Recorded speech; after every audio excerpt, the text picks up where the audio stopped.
Hey, you guys. Hi. Welcome back to Rebuilding a Kick-Ass Life. I am Emily. If you are new here, this is where you can come, where we talk about all things rebuilding your kick-ass life, especially after divorce. I've been divorced twice. 2 times. Not a proud, but this is why, actually, what I'm going to be talking about today has a lot to do with the fact that I have been divorced twice. But I'll get to that in a second. What I want to start with is saying hi and welcome to those of you that have been here since the beginning. I did get a message from Leonore, this is for you, saying I miss your videos because I haven't done one in like 2 weeks. And so I'm sorry. So can you follow me on Instagram, Mama Moines or Emily Moines? Seriously, you guys, because then I don't feel guilty, because there I post daily and consistently, and you only have to listen for 2 minutes. Sometimes I'll do a video for 5, but the YouTube is where I do videos that are like 20 minutes or longer, and sometimes I just don't have the time to do them. And when I'm retired, I'm going to dedicate a lot more time to YouTube and helping everyone rebuild their kick-ass life.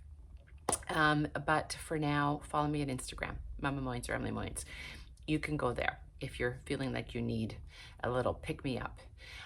For those of you that don't know, I wrote a book, Rising Up, Take Charge, Break the Cycle, and Rebuild a Kick-Ass Life. I have a lot of videos on here about narcissistic abuse, narcissistic tendencies, traits, how to define or how to know if you're in a relationship with a narcissist.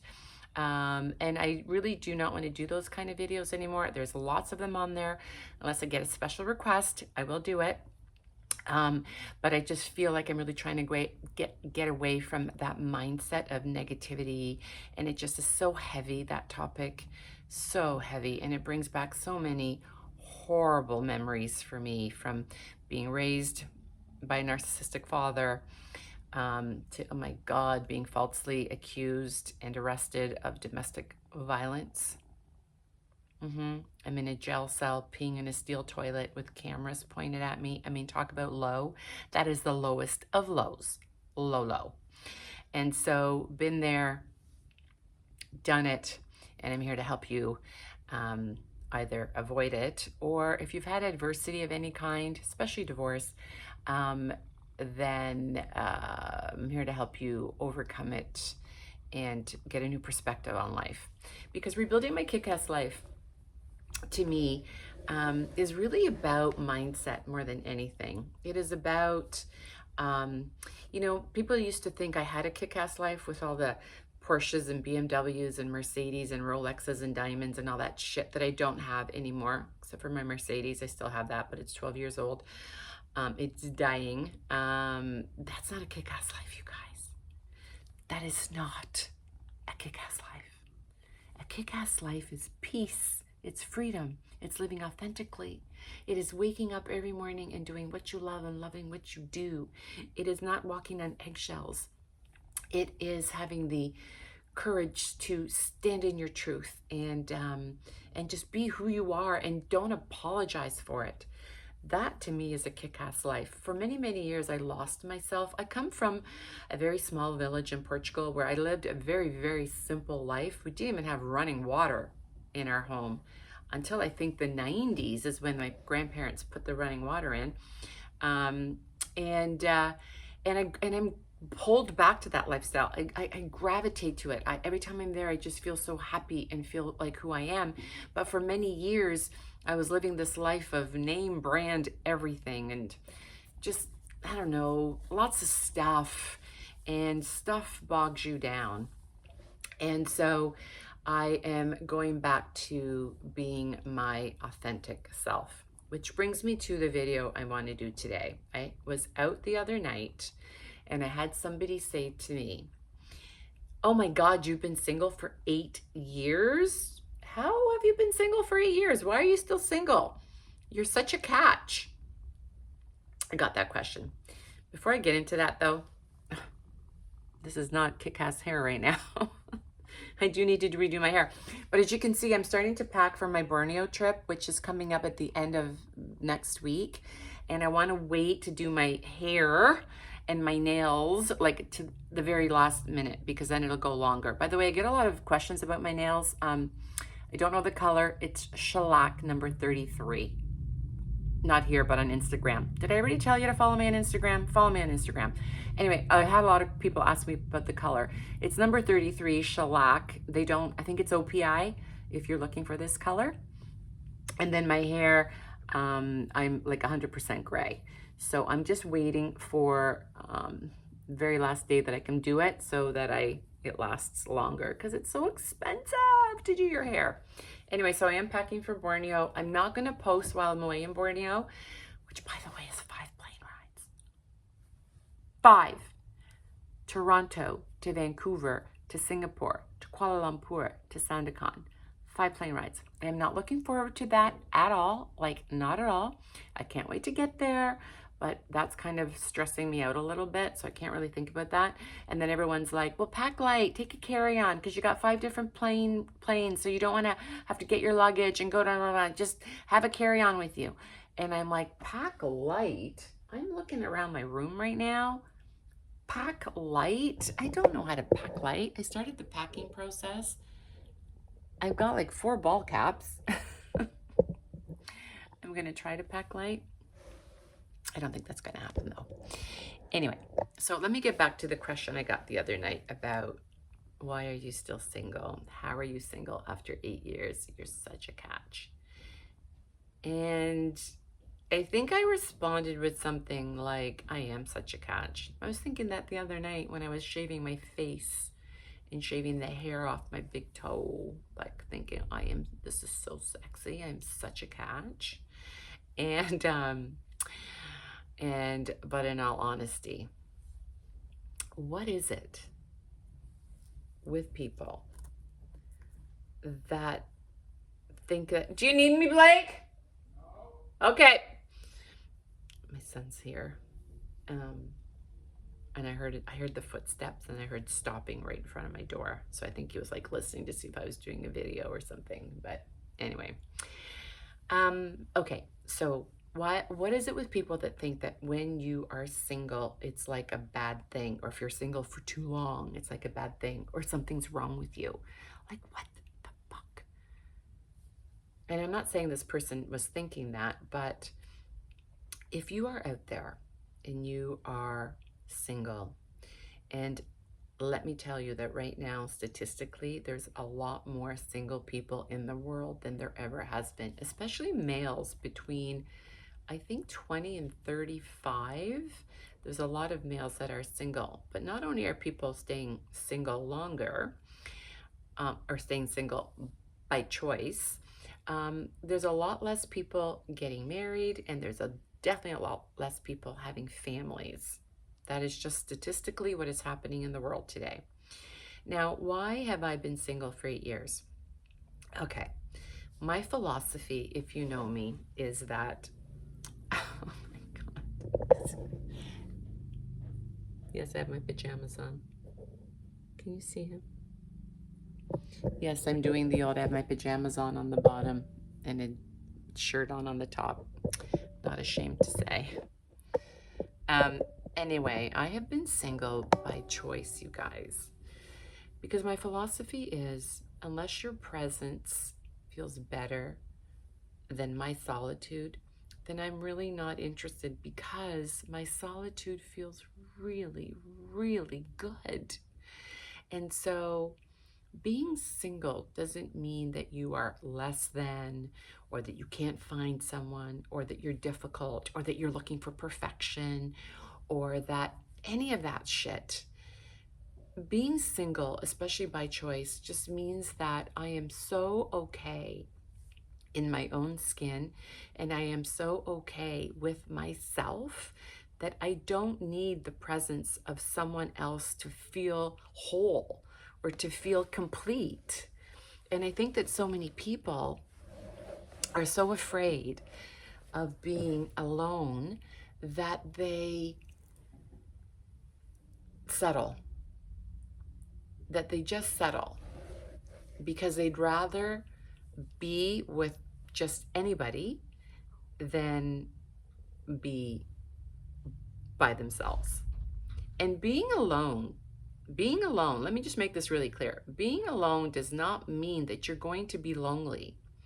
And I know that probably at first it's a tough transition. And that's why, especially on my Instagram, I have a lot of young followers, probably because of my son. They found me through my son being on The Bachelor.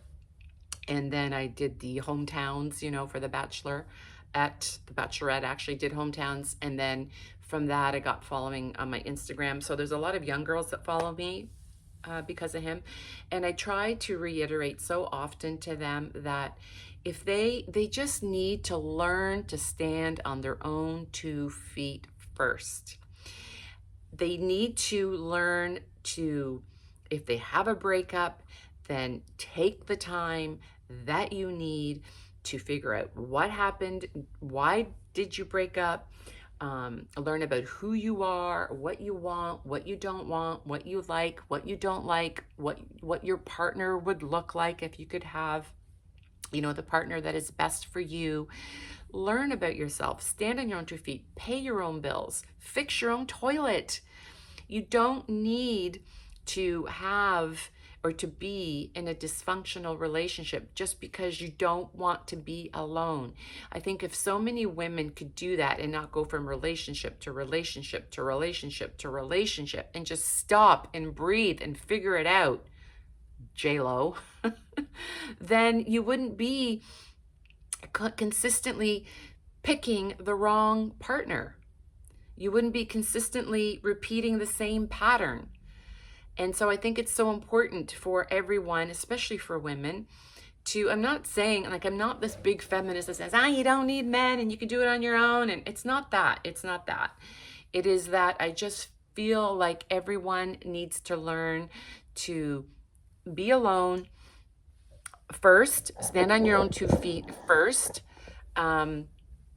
be introspective, learn about who you are, what you want, what you don't want. Be selfish, do whatever you want. This is the time to, I don't know, learn a new skill, start a new hobby, just do whatever you want to do and be okay with being, just being.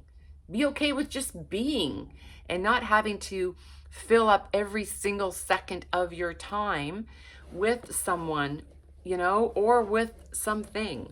I think that when you finally are okay with yourself and actually like yourself, because that's really important, learning to like yourself. I think that when you are there, then you become so, you just become so fulfilled and so,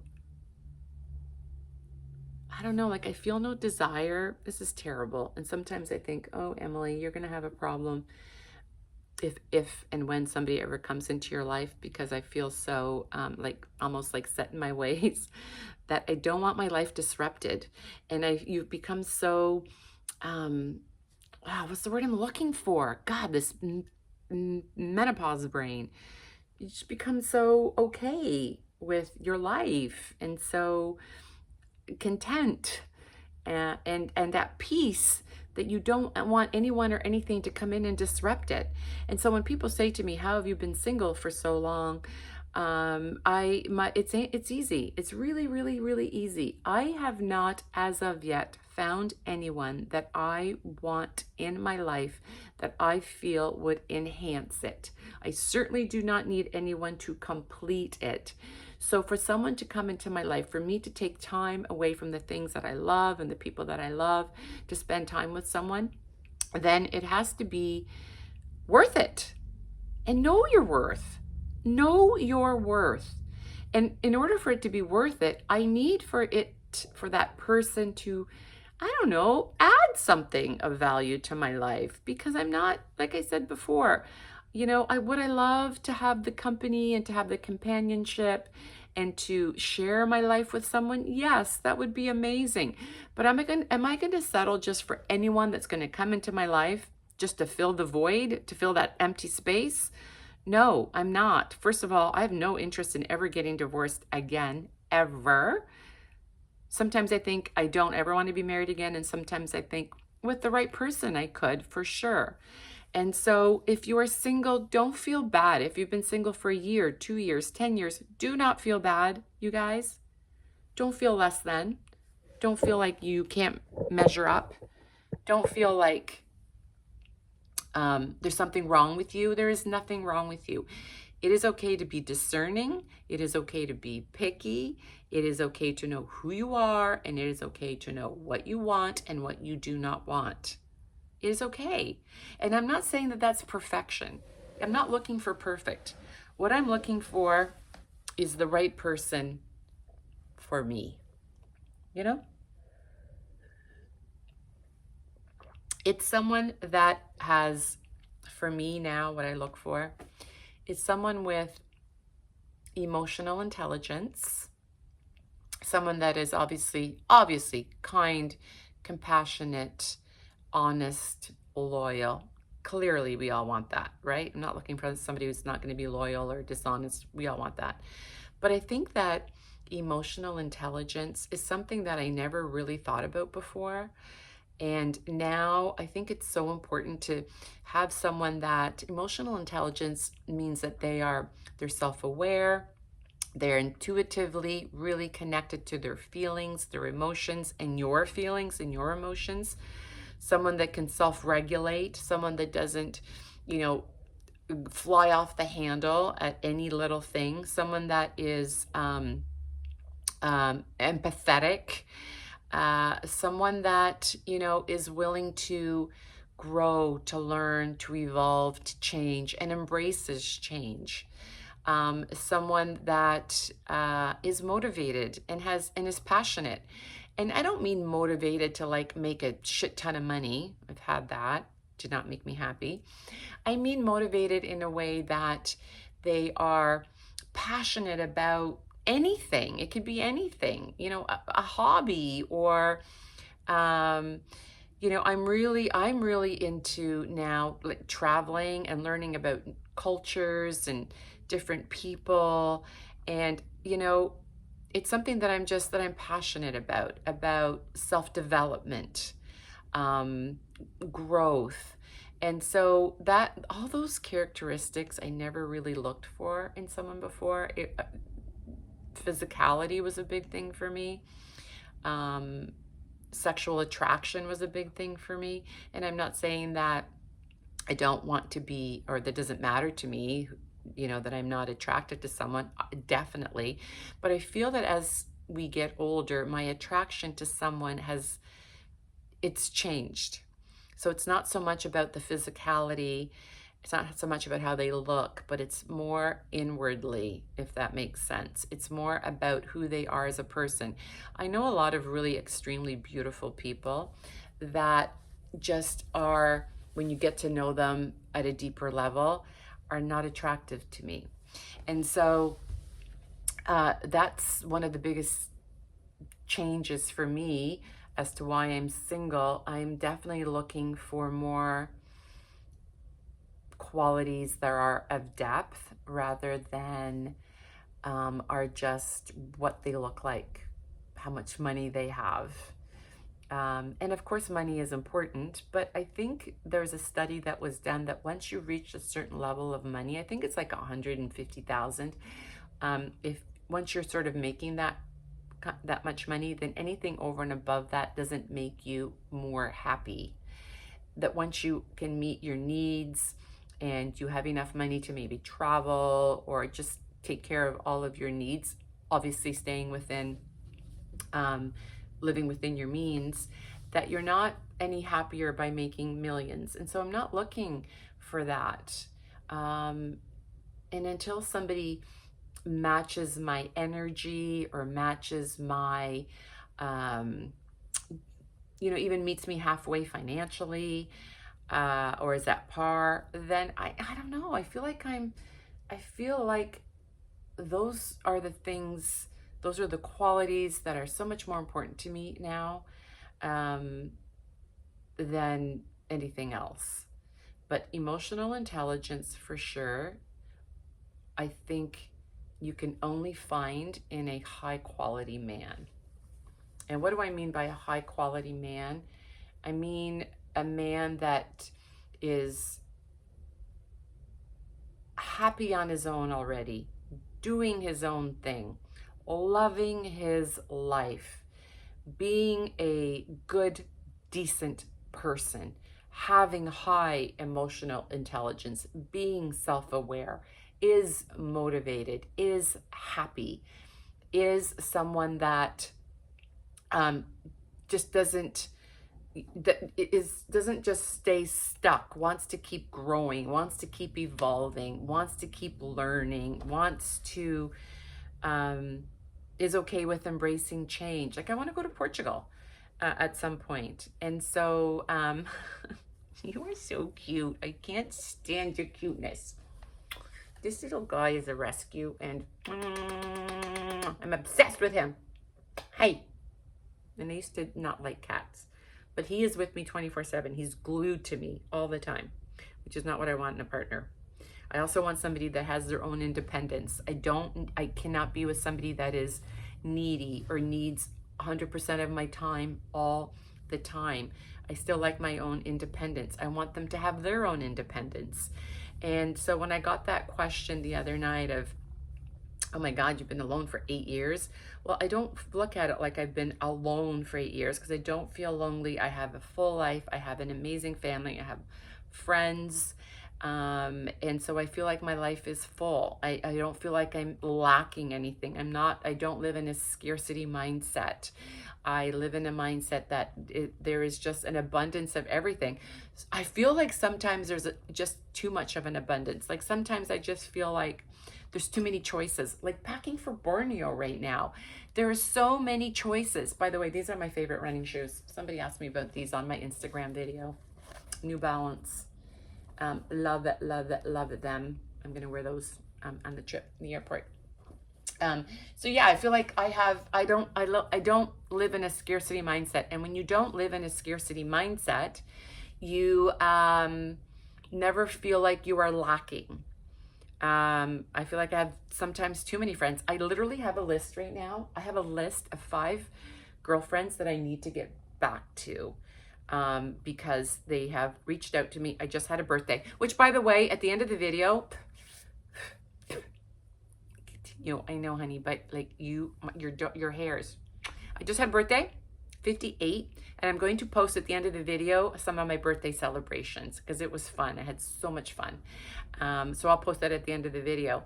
But I just had a birthday, and I've had 5 friends that have reached out to me, that have said, oh, we need to catch up, or happy birthday, or I missed your birthday, let's go for a birthday drink, that I still have not gotten back to. And my birthday was June 25th, and we are now, July 20th, a month. It's been a month. And so, yeah, no, I have a lot of acquaintances, but when it comes to actual friends, like at your core friends, like depth, I have maybe 5, you guys. And I feel like the realer you are, the less friends you have, and the faker you are, the more friends you have, if that makes sense. My back is killing me. Can you get off my lap? I gotta readjust. So anyway, I wanted to do a video on that for you single ladies, or you ladies that are maybe alone. I wanted to help you feel like you are not alone, and there is nothing wrong with you, and you can be alone as long as you want to be. And it doesn't mean that you're in for doom and gloom and misery, because I am none of those things. And I've been alone for 8 years. So that is that. I'm gonna pack. I'm also gonna make an appointment for my hair. And I wanted to say one other thing. HRT. I went on HRT 2.5 months ago. Can you guys please leave me a comment? If any of you went on HRT and have gained weight, like a considerable amount of weight, like I'm talking, I think like 10 pounds in the last 2 months. Can you let me know, is that an HRT thing, or am I just blaming it on HRT? But it's actually, I've been a little bit self-indulgent. My clothes is tight. I'm actually wearing my son's linen shirt today, but my clothes is tight, especially my pants. And then I weighed myself and I've gained 10 pounds in the last 2 months. Have you gained weight with HRT? Number one, I feel like that could be a contributor. Number two, I also am having spontaneous, occasional nosebleeds. And when I looked it up, apparently progesterone affects the blood vessels. So I feel like it sort of has subsided a little bit, but did you guys get nosebleeds with HRT? Especially the progesterone. That's number two. And number three, I'm kind of feeling like, and correct me if I'm wrong, like the benefits aren't outweighing. Like I went on HRT because of the brain fog, the itchy ears, the hot flashes, and I just feel like the new symptoms aren't outweighing the old symptoms. Do you know what I'm saying? I'm actually considering maybe even going off. The other question I have is I'm on the pump, the gel, and I have had my pharmacy, I'm not done even my first container, and I've had my pharmacy say that come and pick up your refill. And I'm like, am I not using enough? I'm using one full pump, but I have 2 containers at the pharmacy waiting for me. So I'm like, what am I not? I'm just confused with the whole thing. And I'm debating whether or not I stay on HRT. So there is that. And hang on a sec. I made some notes for this video. Hang on. Oh my God. Okay, hang on. HRT, yeah, ask them about weight gain. I did that. Oh, okay. I had some of you say, can you please do a video on your home, your DIY. So when I did my video of my home tour, my first purchase after my divorce, I said that I was a stager, and a lot of the things in my home, because I had no job, I had no income, I had no support, I had to figure out how to decorate my home very inexpensively. And I went to, what do you call that place? What do you call that place? Oh my God, like a Value Village. What do you call that place? Oh my God, I'm losing my mind. Clearly the HRT is not helping with my brain fog. Like a reuse recycle center, like a secondhand store. Salvation Army. Oh my God. I went to Salvation Army and I got a bunch of big vases, and then I used drywall compound to texture them, and then I painted them all white because they were like brown and green and all kinds of crazy colors. And one was actually a massive blue vase, glass. And so I explained that in my video, and I had somebody say to me, can you please do a video on that? Yes, I am going to do a video on that. I needed to find the right vase, which I have found. I now have it at home. It's in my possession. I will do a separate video on how to texturize the vase using drywall compound and then painting it, which I have a paint gun, but you don't have to use a paint gun. You can just use a paintbrush. So yes, I will do that video for you. Maybe I'll do that tomorrow. Tomorrow is Sunday. I'll do that. I'll try and get that out to you tomorrow. So I haven't forgotten about you. You asked, I think, oh gosh, a month ago maybe. So I will do that video for you as well, because again, rebuilding a kick-ass life is also about getting out on your own and trying to do it on your own. And I know that one of the big things is financially, for a lot of people that get divorced or out on their own, it's really, really hard to make it financially, especially today with the economy and the interest rates and the inflation and blah, blah, blah, all that stuff. So I picked up the vase. Oh my God, you're going to see it. It's gorgeous, beautiful. And I think it was $7.99. And when I go to Rivercroft, which is a place that I go to often, it's a place here in Burlington in Ontario that I shop at for inspiration only, because the prices are stupid. That same vase with the same size and the same texture and the same consistency was $695. And I'm going to make it look just like that vase it costs $7.99, a little bit of paint, a little bit of drywall compound for under 20 bucks. I'm going to make it look like the $695 vase. So that is that. Hope you guys have a great day. And Leonore, I know you wanted a video, so here you are. I'm sorry it takes me so long to get them out. I am just, hey, I'm living my kick-ass life. What can I say? Busy, busy. But I will continue to do these. I'm not going to post while I'm in Borneo, but I'm going to take lots of videos and I'll post afterwards. So stay tuned to the end. If I can figure out how to add in my birthday celebration, I will add that at the end of this video. Have a great day, you guys. Keep living your kick-ass lives. Bye.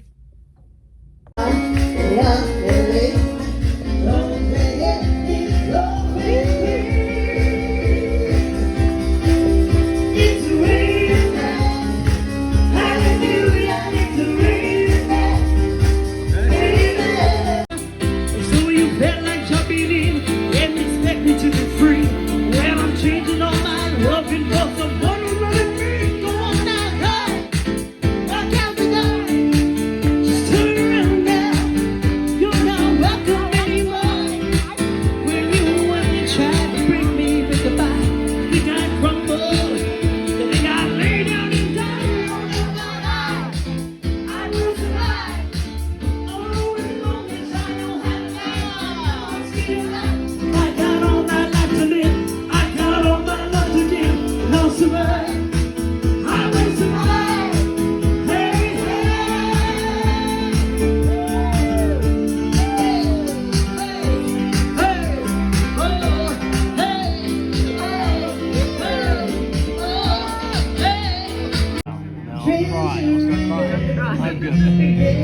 is awesome.